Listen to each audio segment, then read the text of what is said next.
viewers. Once again, I welcome you to my space. I'm Samuel, and today we are to prove Active Directory 3.3, another important model of ITU 235. So, without wasting much time, let's quickly look at what is required of us. Okay, so using Active Directory users and computers, create the following new organizational units, and then we are to create new users, and then also create the following folder, that is promised land. Okay, so from the VM, let's input our password.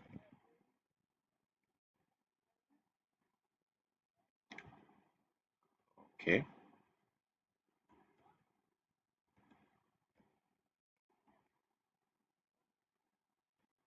okay, so here we are. I believe we already know how to access the server manager, so I won't go back to that. But if you are here with me, you can just access the Active Directory users and computers right from the tools where we have the tools on the dashboard. Okay, I've already done that. So as you can see, I have the domain, and like was required from us, we are to create. Yes, so we are to create the following organizational units, which I have here. Okay, from the list you can see I have employees, I have HR, I have IT. Okay, and then you can see the users also there, which I've already created. So I also have the auditors, I have the auditors, and etc. The research team is also here. The research team is also here. And from the research team, we realize we have Phil and Ted. Okay, so I think we are through there. And then the following folder, we're creating the Promised Land folder from the File Explorer. Okay, so let's quickly zoom to my File Explorer. And then from the document, you can see I have the Promised Land folder here. And the requirement goes on and went on to request that we also create these subfolders, okay, to my organizational unit. So if you can see from the Promised Land folder, I have the accounting subfolder, the auditors, employees, HR, IT, management, research, and stakeholders. Okay, so yeah, so the next thing is to assign the following OUs. Yeah, so we assigned Sarah to the HR. Let's see if we have Sarah there. Let's see if we have Sarah there. So we go to the properties, and then security. Sure, we have Sarah here. Sarah has full control over this folder. Sarah has full control over the folder. Okay, so Sarah to HR. Sorry, yes. So assign the following users to the following OUs.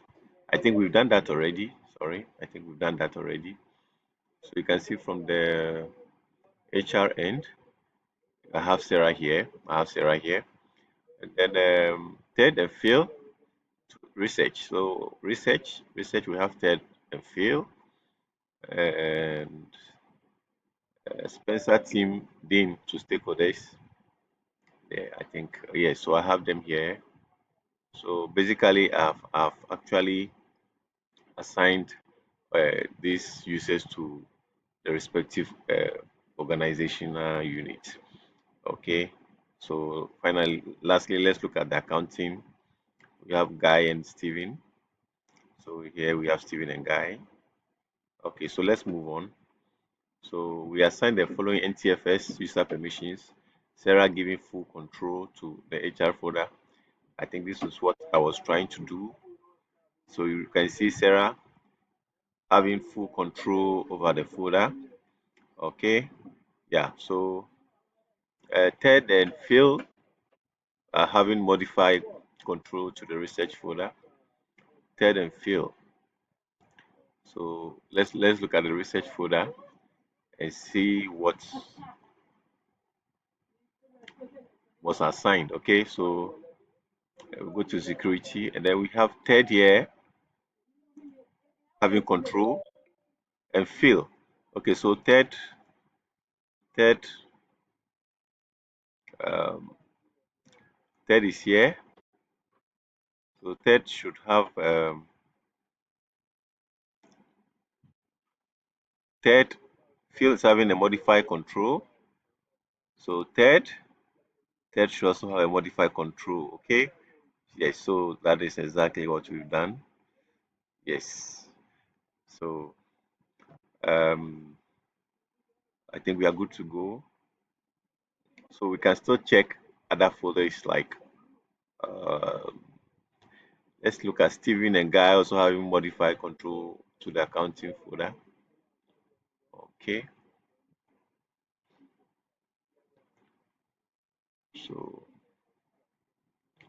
So we have Guy modify control, and then we have Guy. So it's Guy and Steven. Yeah, Guy and Steven having modified control to the accounting folder. So we also have Steven here. We also have Steven here. Let's quickly. Okay, so Steven should have the modified control over uh, the folder as well. Okay, so basically you can see we've done all of this. Okay, so let's move on to the next question. So what does EFS stands for and how is it used?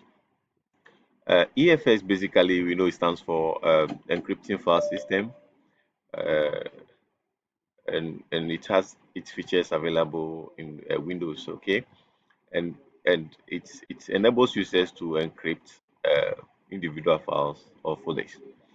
Okay, so I think we'll be going there. So I won't jump the gun.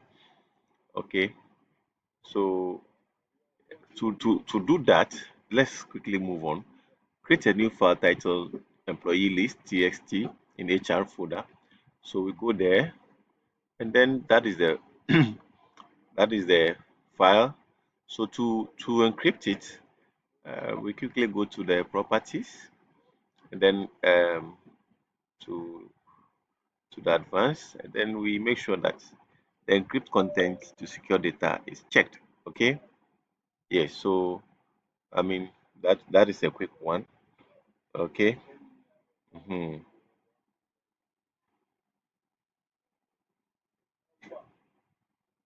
That's a quick one. So it says create a new file titled management priorities. Okay, in management folder. Let's go there. Go there and see management folder. We have management priorities here. The file is created. Then it says create another folder payroll in accounting. Okay, so we go there and we have the file here. Encrypt each file using EFS. Hints. Okay, so like I rightly made mention of, um, you right click the file folder, go to properties, and then you select the advanced. Okay. So as you can sorry, as you can see, it's already checked. Okay. So we don't have that need to do that again. Okay, so the next question, text and identify the certificate template. Make sure to include your evidence. Oh, okay, okay. So um, we need to identify the certificate. Okay, another important thing to look at. So from this, we can just go to the details. Okay, so as you can see, we have the administrator certificate thumb right here. Okay, so I think that solves the equation there. And then I think says what is BitLock for Windows? Yeah, so BitLock is basically uh, a full disk encryption feature available in Windows. Okay, it started with some certain edition of Windows, especially yeah Windows Vista, I think so, and it usually encrypts the entire drives to protect data from unauthorized access. Okay, yeah, even if the physical data is lost or stolen. Okay, so that is and then how it is used. Okay, so users can turn on BitLock by navigating to the control panel, system and security, and then BitLock drive encryption. Okay, so once enabled, all data stored on the drive is encrypted automatically, providing strong protection. Yeah, usually it uses a combination password. Okay, to lock and unlock the drive. So I mean, we'll leave it there. Okay, so software prefers to um, deleting data or performing a factory reset, but the data may still be recoverable using specialized software. Okay, it's more about logical removal. Okay, whilst the hard drive involves securely erasing data so that it's unrecoverable. That means you erase it and it's gone. Okay.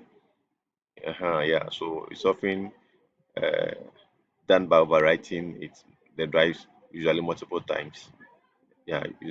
And then sometimes using physical distraction. Okay, like shredding the hard drive. Okay, viewers, thank you very much for your time. Uh, Goodbye for now till we meet. Bye.